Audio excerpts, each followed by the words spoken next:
mí me toca hablar un poco de la cultura, pero desde tomando nuestro país como un caso. Entonces yo creo que ustedes me van a ayudar a hacer la conferencia lo mejor posible.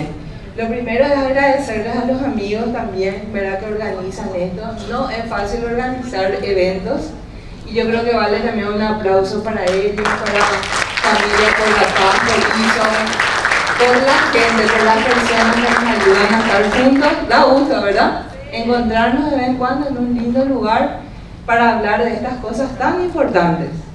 Voy a hacer una prueba de... Ellos pues son todos luego conferencistas, expertos, yo sin embargo... A ver, ahí estamos. Yo quiero empezar el tema de cultura con leyéndoles una carta, porque todos hablaron de la guerra de la Triple Alianza, que es una guerra que a nosotros nos marcó mucho, porque de alguna manera pudimos experimentar en carne propia lo que es ser atacados como nación, quedarnos sin población y después sobrevivir y ver cómo hoy está fructificando nuestro país y muchos quieren estudiar sociológicamente el Paraguay porque es un fenómeno. Hasta ahora, por más de que intentan, todavía no pueden del todo con nosotros y tenemos que saber por qué. Entonces, ¿verdad? Gracias a Dios.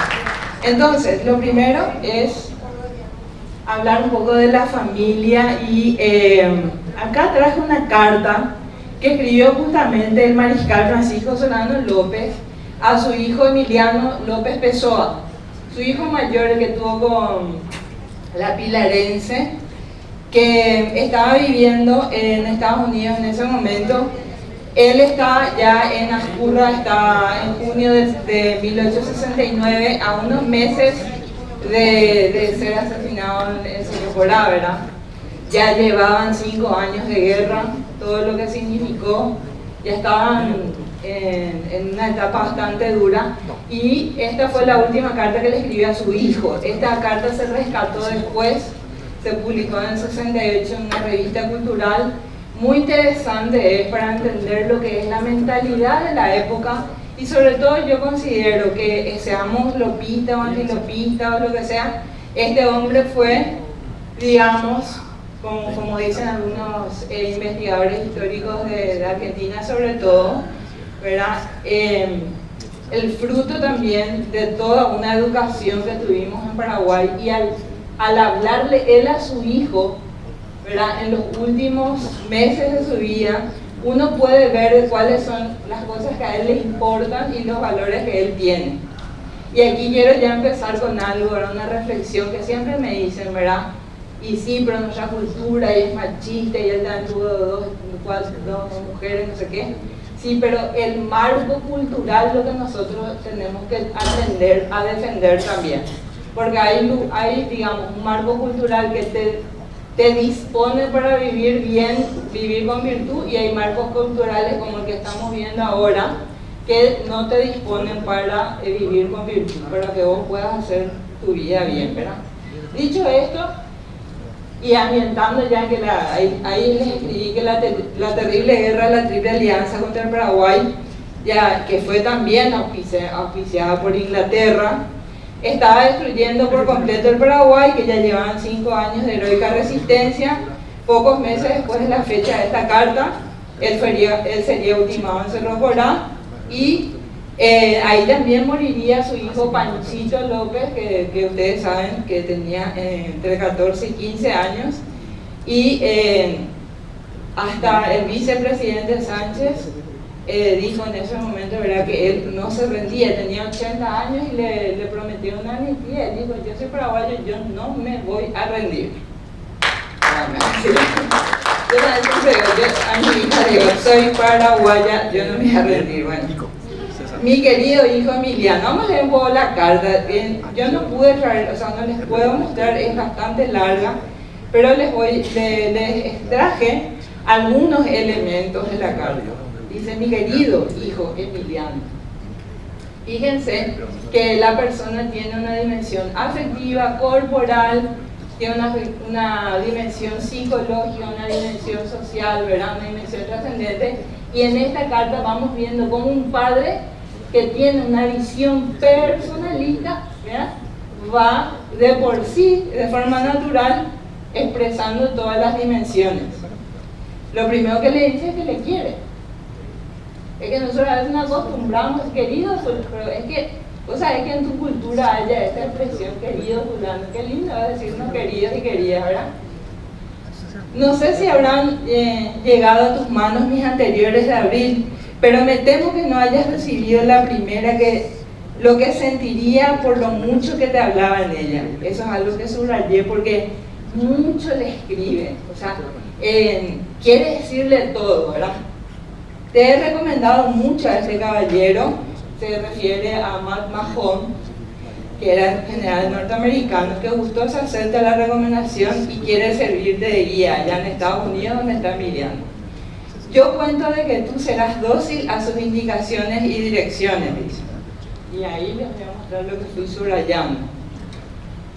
Dice, cuento de que tú serás dócil a sus indicaciones y direcciones por tu propio bien, y que no le ocasionarás el menor disgusto y mucho menos bochornos en ningún sentido, sino que diligente y caballeresco dejarás todo entretenimiento infantil y procurarás empeñosamente formarte el hombre estudioso y serio que ha de darme satisfacción y ha de ser útil a la patria y a sus pobres hermanitos, de quienes tú en mi falta serás única esperanza de apoyo. Después le dice,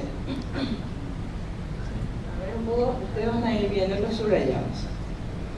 No se trata de un paseo de holganza, su viaje a Estados Unidos, y entretenimiento, sino de práctica de la vida y el estudio más asiduo y constante que te ha de formar en el mundo.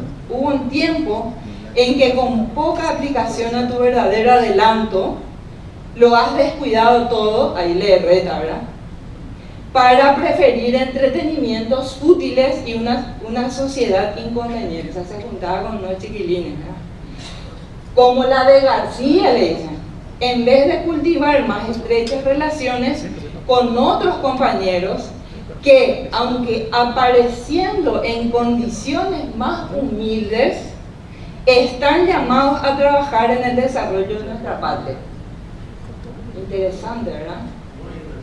Después le dice, en la última carta que de ti he recibido, recordabas tu edad para pedirme ser admitido en calidad de attach de la legación. Yo un puesto mínimo diplomático. Y le dicen, yo quisiera haberte dado no solo este puesto, sino otros más altos, pero prefiero que tú sepas merecer puestos más distinguidos, mostrándome tu habilidad y empeñoso estudio. Espero confiadamente sabrás alcanzar los méritos y adelantos que de todo corazón yo te deseo, pues el número de años no sirve sino en sentido negativo cuando no se ha sabido aprovecharlo ventajosa o por lo menos útilmente. Y a propósito de tu edad, tú no estás ya para perder el tiempo, sino para contar y aprovechar todos los instantes de la vida por una laboriosidad perseverante y honorable. Y yo cuento con que vas a darme esta satisfacción. Le estimula. Después dice, da para hacer varios análisis. Me parece que vale mucho la pena en vez de leer Coelho en el colegio. Entonces dice, como en el viaje que te proporciona a los Estados Unidos tendrías el tiempo sin ocupación, cosa demasiado pesada y irreprochable en todo hombre de bien. Quiero que para ocupar su tiempo útilmente, entres como estudiante en la oficina del abogado más hábil posible, en la que según tu laboriosidad y contracción sabrás atraerte la estimación y el respeto de los principales, y con ello mi más cumplida complacencia. Es interesante, ¿eh? Y después le dice, no es mi ánimo recluirte por completo en la oficina de abogado y deseo que llevando una vida laboriosa y contraída, también adelante en la vida social. Y tiempo tienes para esto después de haber cumplido con tus deberes diarios. O sea, tiene tiempo, primero su deber. Como tus estudios de abogado no llevan por objeto recibir de los principales de la oficina ninguna compensación pecuniaria por el trabajo que puedas tener, puesto que ahora no buscamos sino tu ilustración y adelanto. En el verano, ese famoso nuestros hijos ahora no sé cuánto quieren cobrar, ¿verdad? Le dice, cuando la población de Nueva York sale al campo, podrás tú hacer lo mismo, pero dice, evitando los lugares fashionables, así ya se decía, fashionables, ¿verdad? En donde no se gasta sino mucho dinero e inútilmente, y buscando las inmediaciones menos a la moda, podrás pasar igualmente bien con menos dispendio y estar haciendo alguna economía. O sea, interesante, ¿verdad? Y acá subrayé más grande, ¿verdad? En una frase que me pareció que resume mucho. Podrás también visitar otros estados o ciudades cuidando siempre de hacerlo con provecho y gastando lo menos posible. Digo con provecho para tu instrucción, porque debes tener un principio bien establecido. ¿Cuál es? Es no mirar nada con indiferencia, sino bajo el punto de vista de su objeto, en relación a la razón y el provecho. Te recomiendo la mayor economía en tus gastos, porque no sé cuándo podré enviarte más, ni si podré hacerlo, porque nuestra fortuna está arruinada con la guerra, y estoy resuelto a poner sus restos al servicio de la patria. La guerra, sin embargo, no puede durar mucho, dice. Y si la patria se salva, todo estará salvado, pero si por desgracia cae, yo caeré con ella. Y en ese caso tú serás, como te he dicho antes, la única esperanza de tus tiernos hermanitos, y te recomiendo que entonces atiendan lo que le dice ahí, si es que pierden la guerra, ¿verdad? Trabajes, aunque sea labrando la tierra, para que no les falte el pan. Que así nuestro Dios, les ayudará a todos y serán benditos de Él como de mí. Para mí es una carta que terminar. Entre otras cosas le dice, es mucho más largo. Debes hacerte apto para afrontar todo caso, cualquiera sea la suerte que la providencia quiera acordarnos, y en la conformidad y resignación posible, que se refiere a aceptar la vida como es, como se le viene, y que sea masculino, varón. Y le dice, no incurriendo en gastos, varias veces le menciona, ¿verdad? Demasiado grandes, tomarás algunas lecciones de música como entretenimiento más útil que otros, y te dedicarás al estudio de las lenguas. A propósito de esto, escribe tus cartas en francés, porque él sabía, pues, así le tomaba la lección. Dice, pero no descuides cultivar el español, porque esa es la identidad. O sea, le dice que no pierda la identidad. Y le dice que el inglés te será familiar porque va a usar nomás lo ahí en Estados Unidos. Y después le dice, te prohíbo todo juego de azar. Y le dice, y evita aún los inocentes, de los que fácilmente se pasan los otros. O sea que si tuvieran Nintendo sería decir, ¿verdad? Por esta carta escrita al correr de la pluma conocerás mis deseos, y sírvente de consejos sus prescripciones, que mientras tenga la ocasión de escribir otras, te recomiendo leas con atención y reflexión todos los domingos después de misa. Por eso le hice esa carta larga, como para que vaya leyendo todos los domingos. después de misa, pues pudiendo, nunca debes faltar a este precepto, así como al santo amor y temor de Dios, a cuya majestad te recomiendo y ruego te bendiga y te haga feliz. Recibe los cariños de tus hermanitos y de tu amoroso Padre. Es muy linda, ¿verdad? Me emocioné. Bueno. No, terrible, ¿verdad? De él dicen en algunos estudiosos, ¿verdad?, de que en realidad con la guerra, esa guerra hay que volver a entender, porque se entiende mucho el tema de la famosa gobernanza y de cómo lo que nosotros resistimos, lo que es interesante. Por eso dije el caso paraguayo. Perdonen que esta vez traigo un texto, pero es que me parece muy importante para lo que viene después decir esto, ¿verdad? Resulta que en esa guerra grande, justamente que estábamos peleando con Brasil, Argentina y Uruguay, liderada por el Imperio Brasilero, ¿verdad?, la revista El Cacique, y acá los medios de comunicación tan importantes también lo que dicen, en el número 55, en septiembre del 1866, o sea, 2 años de iniciada la guerra, donde ya estábamos bastante atacados, dice, la revista dice: si pensamos en lo que hizo y quiere hacer el Brasil, ya no sabemos por qué con la religión cristiana llegó al mundo también lo que llamamos la civilización. Y desde entonces desapareció cada vez más la barbarie. Se intentan arreglar los conflictos internacionales sin verter sangre, y a pesar de todo hay que entrar en guerra. En ella también se respetan ciertas reglas para menguar los daños. Pero el Brasil no respeta ninguna ley ni derecho. Para él hasta ahora era la ley la esclavitud, a pesar de que cualquier imbécil sabe que va contra la ley natural. Y cuando dice Brasil se refiere específicamente al imperio.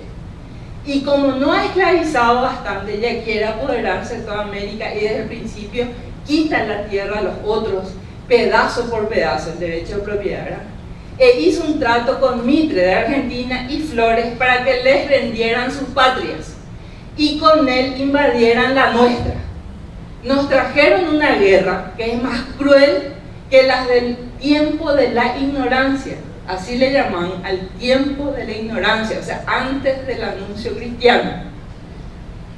Dice, porque ni los indios bárbaros tuvieron tales guerras. Por eso podemos decir que en el Brasil ya no hay civilización, solo barbaridad. Ellos son lo malo, así pues, lo malo en persona, la hora. Me parece simpático. Nuestro mariscal va a dar razón de ella y mandarla a los infiernos. Eso es lo que decía la revista, ¿verdad? Hay mucho que analizar de estas cuestiones. Yo me estoy volviendo conservadora, no es que diga que la ideología nacionalista sea la cumbre de todas, tampoco el liberalismo, ni tampoco el socialismo, mucho menos. Pero sí digo que de cada cosa hay que aprender de la historia y del tiempo que vivimos, ¿verdad? Por eso que me apena mucho que no den más historia a los niños en el colegio. Entonces, ¿qué es lo que realmente estaba mencionando esa revista Cacique cuando decía cómo es posible que desde que llegó, pasó el tiempo de la ignorancia y llegó el cristianismo para civilizarnos? ¿De qué es lo que está hablando? De un paradigma cultural. No estoy hablando de que todos nosotros acá obligadamente seamos bautizados en la fe cristiana, sino que estoy hablando del marco cultural, porque estamos hablando de cultura, ¿cierto? Y del caso paraguayo. Entonces el cristianismo genera un marco cultural con un aporte demasiado importante que se llama dignidad humana, ¿sí? Entonces cada hombre tiene un fin trascendente que ha de alcanzar por el camino de la libertad. Por su condición de ser racional y libre, no es un simple vestigio de su creador, sino que es su imagen, imago de él. Entonces, esta nota que vemos acá es textual de la Relectio de Indis de Francisco de Vitoria en el siglo XVI, 1500, cuando llegaron al Paraguay y a gran zona, a toda la zona de América. Entonces, Este pensamiento fue fruto de una discusión sobre si los indios tenían alma o no y si le podían explotar como animales. ¿Y qué es lo que se dice ahí como un prototipo de la Declaración de Derechos de Humanos, pero súper antigua? Que nosotros somos libres, que nosotros nos tenemos que autodeterminar, pero en estas digamos, premisas. No somos vestigios de un creador, somos su imagen. Y eso es lo que nos da la dignidad. Entonces, es un misterio. Yo les quiero aportar también, pensé mucho si traía o no, porque siempre puede surgir, digamos, el reduccionismo. No es mi intención dar catequesis, pero como estamos hablando de que somos imagen de Dios, la persona tiene una estructura. Y esto yo aprendí de Catalina de Siena, una chica a quien se le iluminó. Le decía, si somos imagen de Dios, entonces, ¿qué es la inteligencia? Esa capacidad que tenemos, que todos nos damos cuenta, como ya decían los griegos, la autoconciencia, la capacidad de reconocer las cosas en sí mismas, de reconocer la verdad. Eso, en la estructura del ser humano, es la imagen del Hijo, que es Logos. Y la voluntad, que es esa tendencia a hacer el bien, la búsqueda de la felicidad y el amor, tiende hacia el bien. Entonces en la Trinidad el amor, por digamos nombre propio, es el Espíritu Santo, y la memoria es muy importante hacer memoria. Por eso alguien ya dijo que el que está, creo que fue Hugo, reinterpretando la historia, vos vas cambiándole la memoria y le vas reinterpretando. Es como las personas que estamos separadas y le decimos a nuestros hijos, ¿sabes que tu papá? ¿Sabes que? Y viste cómo es, y le vas diciendo, les vas haciendo tener una imagen distorsionada de la persona con la que vos, adulto, estás enojado, ¿verdad? Entonces, la memoria es la que nos lleva a la identidad, a la raíz. Y en la Trinidad es el Padre. Por eso, si ustedes piensan bien todo lo que es movimiento feminista y toda esta masculinidad y tal, es muy cierto lo que decían los que me antecedieron, de que están tratando de borrarnos la identidad y la raíz y también la seguridad. ¿Qué es lo que quieren? Que tengamos miedo. Que por eso es que decía Juliano sobre el tema del poder, la obsesión por el poder viene del miedo. El afán de control viene del miedo, profundo temor del vacío, del estar solo. Si vos tenés un padre, si vos decís, Abba Padre, Dios es mi Padre, yo soy su imagen, yo soy su hijo, Él es amor. Entonces nosotros hacemos memoria constantemente y sabemos quiénes somos. Tenemos patria, como le dijo el mariscal a su hijo. Y su hijo Emiliano, por cierto, vino cuando en el 70 pues, terminó la guerra, y Emiliano vino enseguida. En el 73 por ahí ya vino a Pilar y ahí murió jovencito, chico.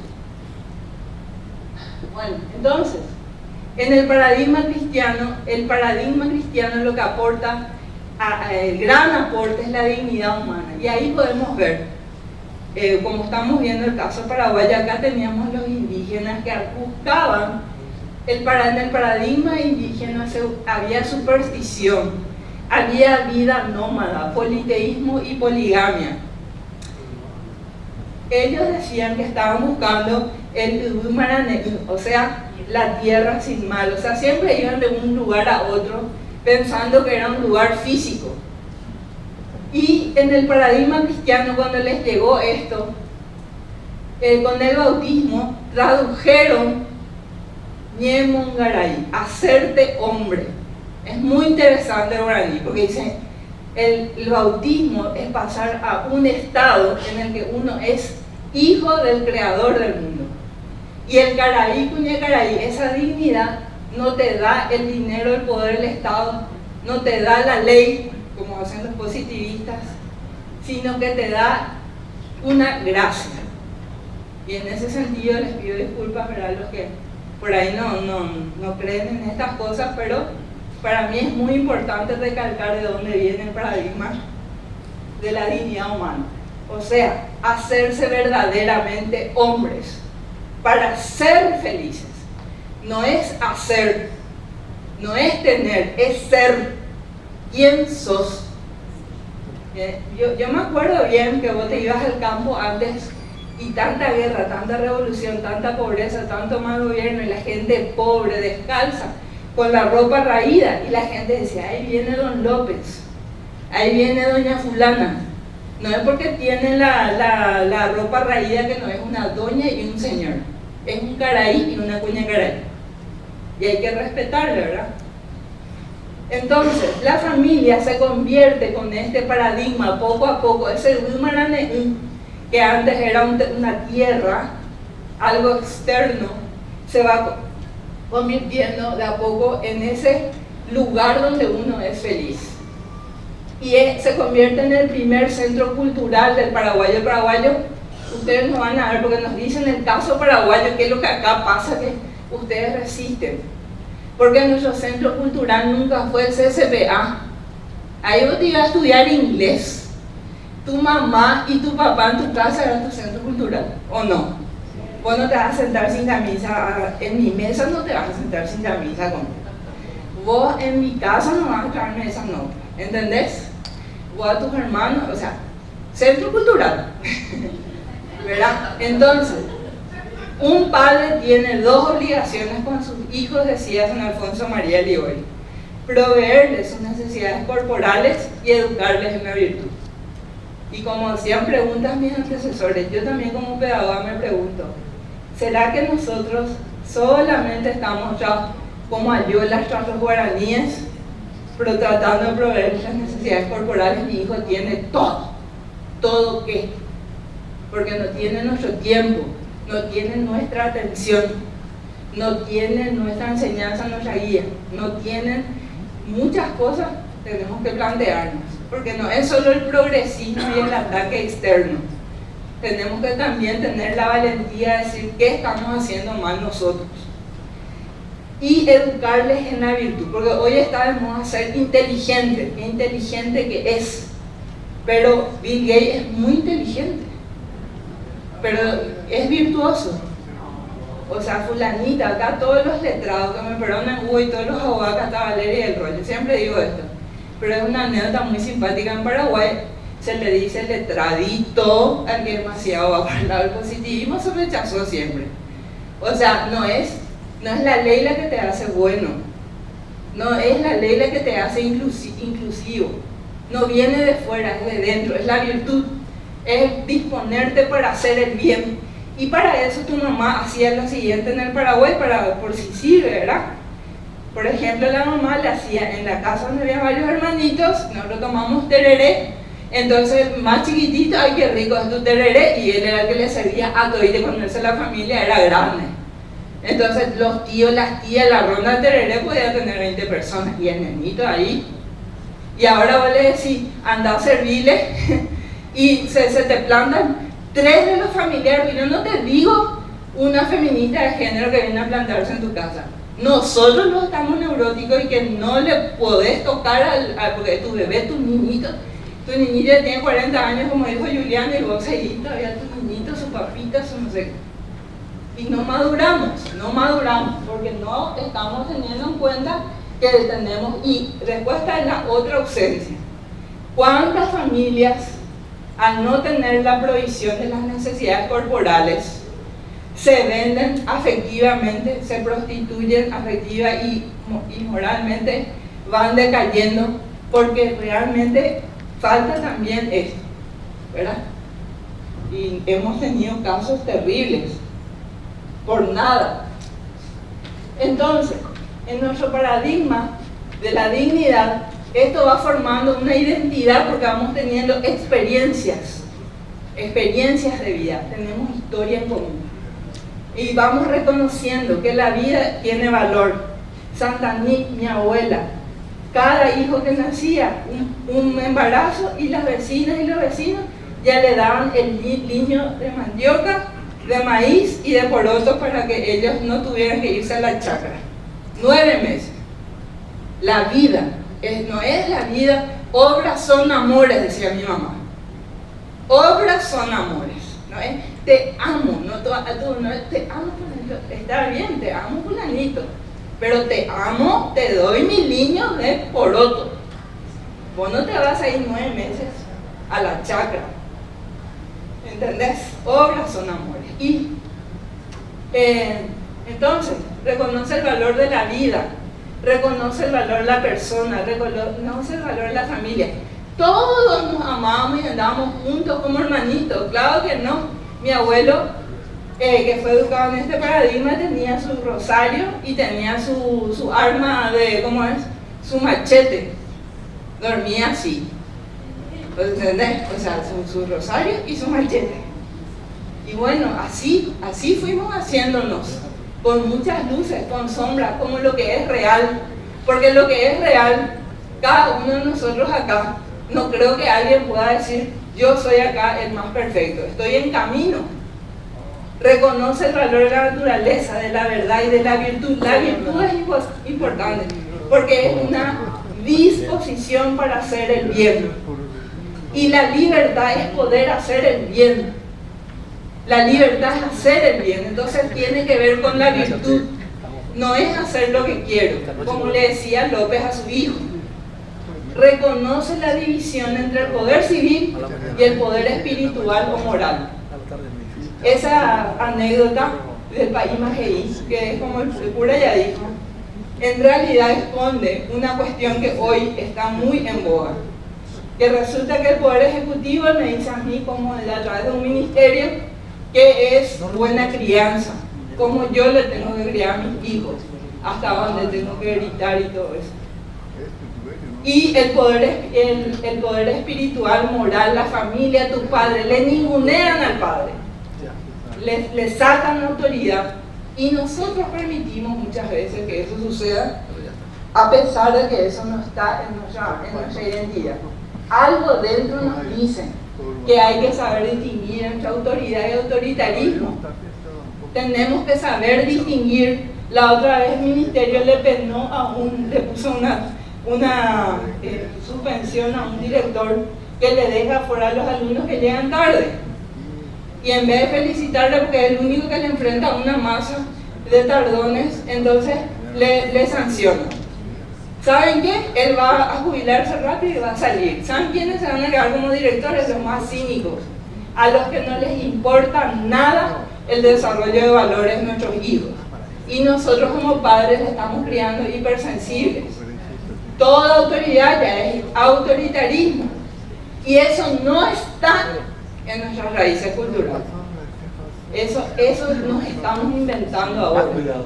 Y en la cultura está lo creado, lo dado, lo que está conforme a la propiedad de las cosas. Y están los conocimientos, las tradiciones, las costumbres. Hablaban de la pora, hablaban del yaceré, todo eso está en nuestra cultura. Pero muchas veces nosotros no le damos importancia a las ideas. Las ideas, lo que nosotros realmente pensamos sobre tal o cual tema. Por eso decían, por favor no les envíen a universidades que hoy están tomadas por progresistas, decía Miklos, porque vienen cambiados en su mentalidad.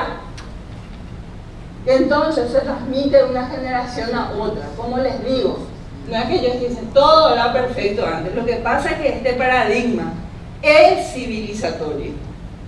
No es lo mismo que un azteca o mexica que agarraba y mataba diariamente a sus enemigos y les vendía su carne para comer en el mercado. No es lo mismo que la civilización cristiana, no toda cultura. Nosotros ahí dice multiculturalismo. No toda cultura es civilizada, no es así.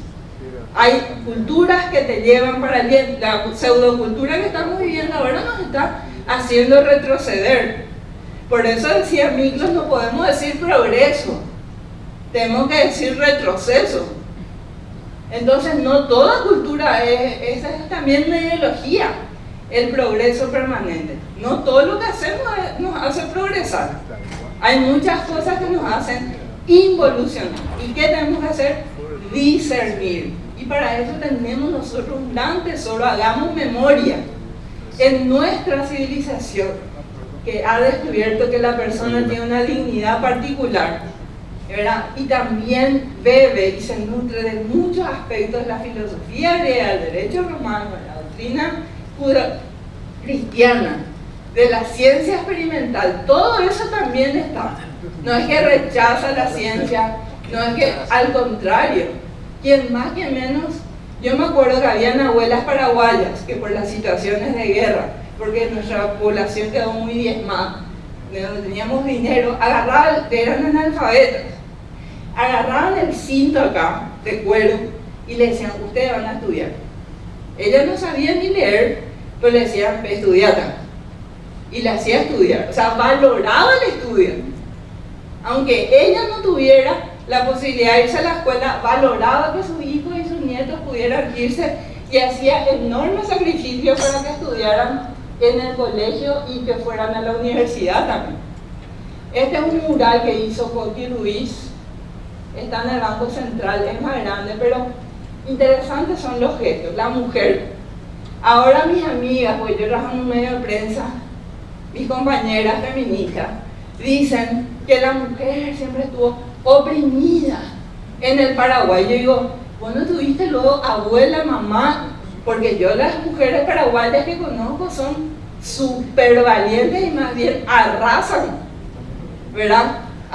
Tenías que vernos allá en la cantina, nosotros allá hoy en la galería resolvimos todo en 5 minutos. O sea, no sé cómo te iba a explicar. Y la mujer siempre ha tenido protagonismo en la familia, sobre todo después de las guerras, y ellas tomaron esta posta por eso. Dice, la mujer paraguaya tiene una gloria, que ha sabido conservar y custodiar el idioma, la cultura y la fe, porque eso le da identidad. Y eso, sea de la confesión cristiana o religiosa que tengas, es algo interesante de reconocer. En este contexto vemos la sexualidad, que en nuestro paradigma cultural se respeta la naturaleza. En cuanto a la sexualidad, sabemos que somos seres sexuados, que somos varones y mujeres. Esto ya se dijo mucho, el sexo no cambia, nos complementamos. La sexualidad es nuestra forma de ser persona. O sea que esa dignidad se manifiesta también en nuestra sexualidad. El cómo somos varones y mujeres. Y hoy se habla mucho del hacer. Yo hago cosas de mujeres, yo hago cosas de varones. No, no es en el hacer, en el ser, porque el ser antecede al hacer. Y eso es lo que nosotros tenemos que volver a plantearnos. ¿Quiénes somos? Somos. La sexualidad implica todas las dimensiones de la persona. Por tanto, por más que se cercenen los órganos, siempre va a quedar la pregunta sobre quién soy yo en realidad. No se salen de ahí con esas operaciones y tal. O sea, más allá de que no nos gusta el totalitarismo y nos enfrentamos a este poder que está manipulando a los niños con todo esto de la no sexualidad, más allá de eso está también el cuidarle uno a uno, porque a una mamá paraguaya o a cualquier mamá del mundo, si tiene 9 hijos y se le muere uno, vos le decís, no, tranquila, se quedaron 8. ¿Entendés? Para ella ese que se murió es irreemplazable. Uno a uno. ¿Dónde está fulano? Saludo al que nos atendió hoy en la puerta. Ese es un señor. Al que nos trajo el agua. Al que todos tenemos dignidad. Y eso es muy importante en nuestro paradigma cultural, que nosotros entendemos que somos diferentes porque somos iguales en dignidad. Abuela una vez me dijo, que le dijo a abuelo, abuela, vos nunca te peleaste con abuelo, le dije, y me dijo, ella hablaba solo guaraní, voy a hablar guaraní, después lo voy a traducir. Me dijo, una vez nos peleamos, ¿y qué hiciste? Yo vivía rodeada de mis primos, y parecía que nos íbamos a llevar a los golpes, y entonces yo le dije, con cuidadito, de costilla pa' muy mal, le dije. Y eso se quedó una anécdota en mi casa. O sea, vos no tenés acaso también un espacio entre las costillas, ella también le podía hacer daño, ¿entendés? Entonces, no es que nosotros, porque somos súper, no sé, no le conoces a una persona de carne y hueso si te las pasas, eso a mí me parece una actitud vergonzante, eso de que nos estén dando cupos, pobrecitas las mujeres, hay que darle cupos, cupos y cupos. No, nosotros podemos llegar al estudio, podemos llegar, y si hay injusticia, tenemos que denunciar, pero como personas, nuestra dignidad está en el ser persona.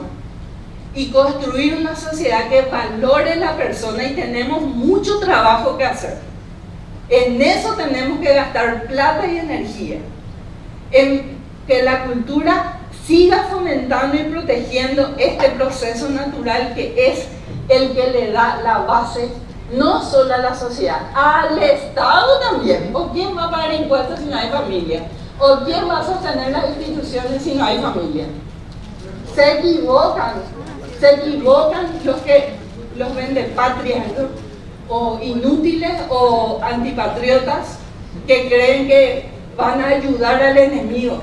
Y me salió la otra vez un artículo escribí porque decía un catequista mío que pues, cuando en Normandía vinieron los aliados, había gente ahí que había colaborado con el régimen nazi, y esos colaboracionistas, cuando vienen los aliados a liberar ese espacio, tiemblan porque habían colaborado con los enemigos de la patria.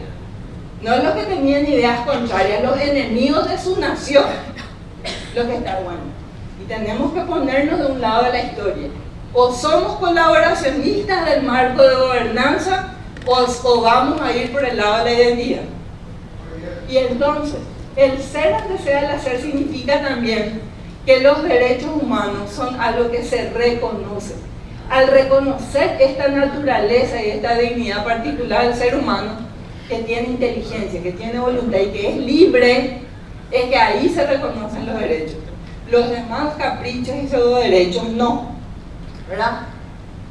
Y algunos, bueno, acá lo que les puse, por ejemplo, algunos elementos de la ley en Paraguay que son un reconocimiento de algo que ya existía en nuestra cultura antes de que existían estas leyes. La Constitución es del 92. Algunos dicen, vamos a cambiar la ley para que seamos buenos. Es lo que dijo Hugo. No, es la cultura la que le da sustento moral a la ley. Pero tenemos que cambiar las leyes inicuas porque justamente no están reconociendo lo que la sociedad valora. Son los políticos, no es que tienen que ser buenos y no sé qué, y acariciarnos el pelo cuando pasan. Eso a nosotros, ¿qué nos interesa? Lo que tienen que, oh, es malhumorado, qué malo. No, respetan o no respetan nuestros valores sociales y culturales. Y a mis hijos les cuido yo y les educo yo. Y es muy bueno que la ley reconozca lo que ya está. El valor de la vida desde la concepción. Eso está en la Constitución del Paraguay. Porque hubo paraguayos que hicieron la Constitución. O sea que ya valoraban en su paradigma cultural la vida desde la concepción. Entonces, la familia como base de la sociedad, nosotros nos resguardamos como concepto, nosotros resguardamos como realidad. No es concepto contra concepto, que es una guerra de nunca acabar, sino que este reconocimiento respeta más la realidad y tiene más en cuenta todos los factores de esa realidad. Por ejemplo, que está basada en la unión estable y complementaria de un varón y una mujer, que está abierto a la descendencia, y que la familia también está abierta a la ascendencia, y esto está en el artículo 49. Hay otros elementos de nuestra Constitución que no podemos olvidar, que son reconocimientos de este paradigma cultural y que están dentro de la legislación. Si no existieran, igual nosotros tendríamos como valor, pero qué suerte y qué bueno que existan, y tenemos que defenderlos. Porque, por ejemplo, en concordancia con la Declaración Universal de los Derechos Humanos, el artículo 16 dice: la familia es el elemento natural, o sea, reconoce que hay naturaleza, y fundamental de la sociedad, y tiene derecho a la protección de la sociedad y del Estado. Diferente. El artículo 53. Los padres tienen el derecho y la obligación de asistir, alimentar y educar. No es el rol del Estado educar, sino crear las condiciones para que se dé la educación. No es lo mismo. El derecho a educar no es del Estado. ¿Entienden? Nosotros tenemos que educar a nuestros hijos, la sociedad, y recae la responsabilidad sobre todo en la familia. Acá dice en el 75, en el artículo 75 dice: la educación es responsabilidad de la sociedad y recae en particular en la familia, luego el municipio, luego el Estado. O sea, hay una prelación.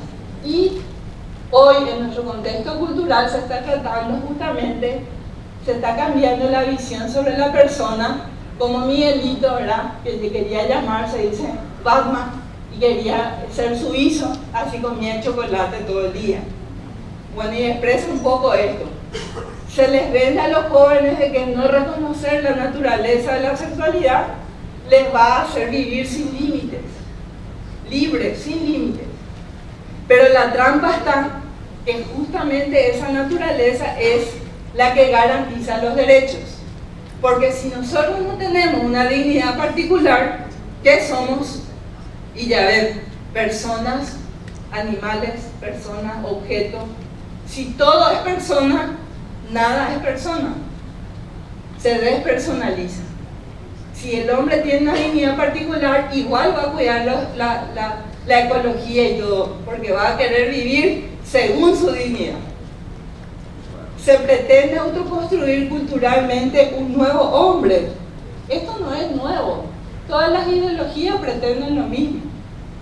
Y hoy tenemos ya un cambio de paradigma, que tenemos este paradigma materialista que es inmanente aquí, ahora y nada más, sin trascendencia. Y luego tenés expresiones como la de este señor presidente de Argentina que se está yendo. Dice: mantener a una persona con vida cuesta mucha plata. Pero no es solo él. Hay mucha gente ya que tiene este paradigma, ¿verdad? Y así se nos viene además la globalización, los derechos como contratos, todo se vota. Derecho humano ya no es reconocer algo que está, sino que es construir según la voluntad y el poder. El que tiene más poder vota y gana, como tuvimos la otra vez, la traición del Senado. Valor de la vida es relativo a la productividad. Eutanasia, sobre el cuarto hijo, aborto. Familia, pierde su papel de institución base. ¿Y qué pasa? Que el individuo se queda solo ante el poder. El individuo es ciudadano y le van a ir quitando ciudadanía, y nos están quitando ciudadanía. Si no haces esto, no sos ciudadano. Pero antes que ciudadano, vos sos caraí. Vos sos cuña caraí. Antes que ciudadano. Si tenés cédula, bien. Pero si no tenés, igual sos caraí, cuña caraí. Y eso está en el sentido común de nuestra cultura, que están tratando de cambiar con el método Gramsci, que es meterse con la superestructura de nuestros valores, nuestras creencias. Están tomando la cultura para meternos en la cabeza que nosotros no somos personas. Y nos quedamos entonces sin las instituciones intermedias como la familia, que son las únicas que nos acolchonan ante el poder. Entonces, el empoderamiento de la mujer deja al lado la maternidad, y el globalismo en el marco de gobernanza impone sus valores y debilita la soberanía. Ya vamos a terminar. Bueno, es necesario, dice Hillary Clinton, decía, usar las fuerzas coercitivas del Estado para cambiar las enseñanzas y tradiciones de las religiones sobre el aborto y la homosexualidad. O sea, desde la política, desde el poder, crear la naturaleza. Y esto es grave. También hablan, como ya dijeron los que me antecedieron, de la plaga humana. Y así le van educando a nuestros hijos, le llevan al curso de liderazgo. Hablan del cambio climático y justifican la reducción poblacional. O sea, ya están metiéndose a través de organismos internacionales que invierten fondos en políticas de control poblacional, pero debilitan la familia como institución intermedia entre ese individuo al que quieren controlar y ellos desde el poder, con apariencia de bien, mienten, generan cambios culturales que son contrarios al orden natural, y para eso usan la manipulación. Sí. ¿Me estás tomando fuerte? Bueno, ya, Natalie, ¿cuánto vamos? ¿Vamos bien? Bueno, entonces, ya vamos a terminar. Esto usa la manipulación. Ustedes saben que en Paraguay este es el embajador de Estados Unidos y sube la bandera arcoíris, participa en todas las marchas LGBT de Paraguay, declara a todo el mundo no sé qué. ¿Cómo es que declara a la gente? Significativamente corrupta, pero no habla de Biden, que está súper acusado de pedofilia, ¿verdad? El problema es quién es tu juez. Bueno, yo no digo con eso que no se investiguen las causas y que se lleve a juicio a los que hacen mal, aunque se declare pro vida. Yo no digo eso. Estoy diciendo que Estados Unidos está en una de las crisis morales más grandes de la historia y está queriendo a nosotros marcarnos la línea moral. O sea, eso es nomás lo que yo critico. Y el género se metió muy fuerte desde el 95 en Pekín, y yo quiero que sepan que la Agenda 2030, como mostraba, tiene objetivos, metas y estrategias. A mí me tocó estudiar todo el objetivo 4 hasta el final, porque vos tenés que irte a las metas, de las metas a las estrategias, de las estrategias al marco de acción de Incheon, que es Corea 2015. Ese se refiere, y todos los caminos conducen a Roma, y tenés que al final leer lo que concluyeron en Pekín. ¿Y qué es lo que concluyeron en Pekín? Que no hay esencia femenina ni masculina, que no hay ser varón y ser mujer, que todo se construye desde la cultura. Y con ese error es el veneno del banquete. No te dicen el objetivo, no te dicen la meta, no te dicen la estrategia. Vos le mostrás a gente de buena voluntad y dice, pero yo no encuentro nada. Yo no encuentro, yo leo las metas, no encuentro. Lee. En la página 600. Terrible eso, terrible eso.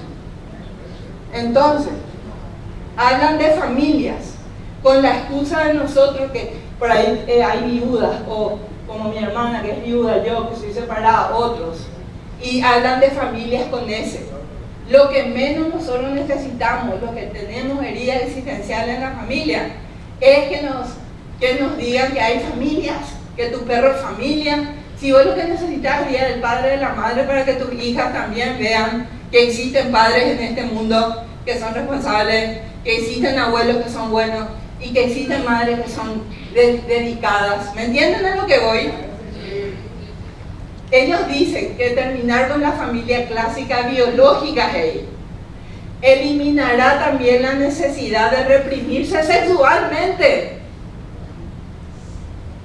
O sea que los que manejan los hilos, les digo de verdad que muchos, yo traté de ver algunos que tuvieron un pensamiento. Todos tienen su trauma y sus problemas de sexualidad.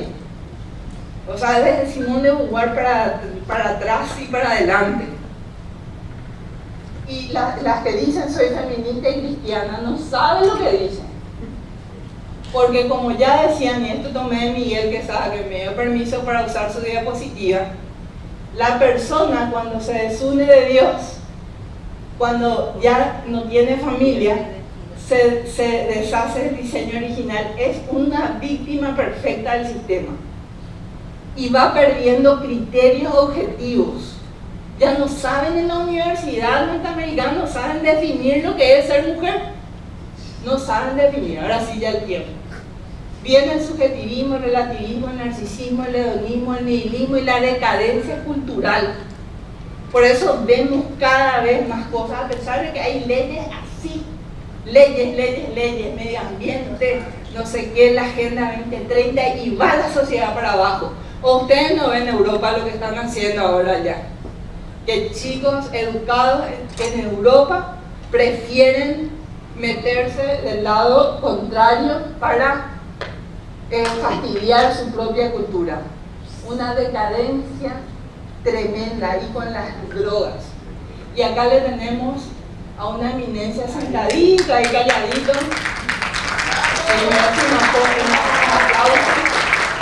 El doctor sector privado que dice sin duda hay que pedir la anulación, por ejemplo, del convenio de la Unión Europea con Paraguay, donde exige que nuestra transformación educativa se ajuste a los objetivos de la agenda política 2030, los objetivos 4 y 5. Y yo les quiero leer un texto que para mí es muy interesante, porque se escribió hace muchos años, en 100º año. Juan Pablo II, que era un gran antropólogo, dijo: hay un error antropológico. Escucharon que Miklos dijo, es una guerra antropológica. Y ya decía, Juan Pablo II decía, hay un error antropológico, por desgracia muy difundido en nuestro tiempo. El hombre descubre su capacidad de transformar y en cierto sentido de crear el mundo con su propio trabajo, olvidando que éste se desarrolla siempre sobre la base de la primera y originaria donación de las cosas por parte de Dios. Y eso de alguna manera es lo que le decía el mariscal López a su hijo. Lo que le está diciendo es: lee esta carta los domingos, usa bien tu dinero, andate también a veranear, pero no con los fallos, no pierdas el tiempo, o sea, y cada vez que puedas y tengas realmente la posibilidad, ¿verdad? Honrarle a Dios, a tu familia, cuidar de tus hermanos, porque hay una base que no podemos pasar por encima y creer que vamos a transformar todo. Y es notable porque esa palabra transformar es una palabra que están robando de nuestro diccionario. Entonces, ¿qué podemos hacer? Terminamos. Para mí, cada vez estoy más convencida en estos años que llevan casi 20 años de voluntariado, rezar y discernir, primerito. Y esto no es una fórmula mía, pero yo voy viendo cada vez más que la guerra es espiritual.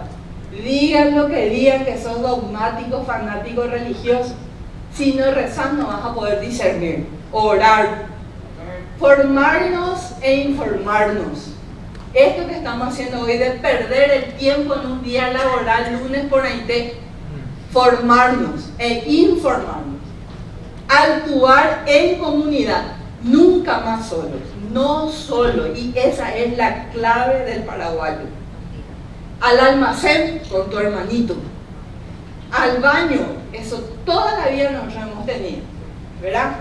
Con tu, no sé, hasta en tu parroquia.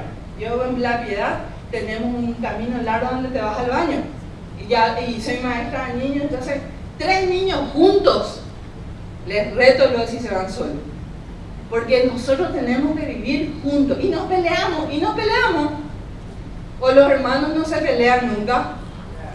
Entonces, y hay comida para 3, hay para 4, la acogida, la hospitalidad, el juego. El niño es justo, le muerde uno al otro la mano y le dice: muérdame nomás la mano, y siguen jugando. Viene el papá, interviene y ahí se frustra todo. En serio que los neuróticos somos nosotros, no sabemos educar en la realidad. Y para eso nosotros necesitamos ser educados, por eso tenemos que formar comunidad y no estar solos, no comer solos, hablar de nuestras cosas, contarnos entre nosotros lo que nos pasa, unirnos a grupos activos también en la sociedad e influir en la cultura, como decía Hugo, no es la cultura. La televisión está tomada, en los espacios culturales, ¿verdad? Entonces, también yo me acordé de 3, pero ustedes tienen muchos más grupos, pastorales, foro de diálogo civil, acá está el coordinador del foro, REGNAPI. Fomentar la identidad, no tener vergüenza, promover, proteger y defender la familia. Y para eso les invito mañana a seguir, porque mañana, martes, vamos a tener conversatorio a la mañana. Vamos a hacer una declaración en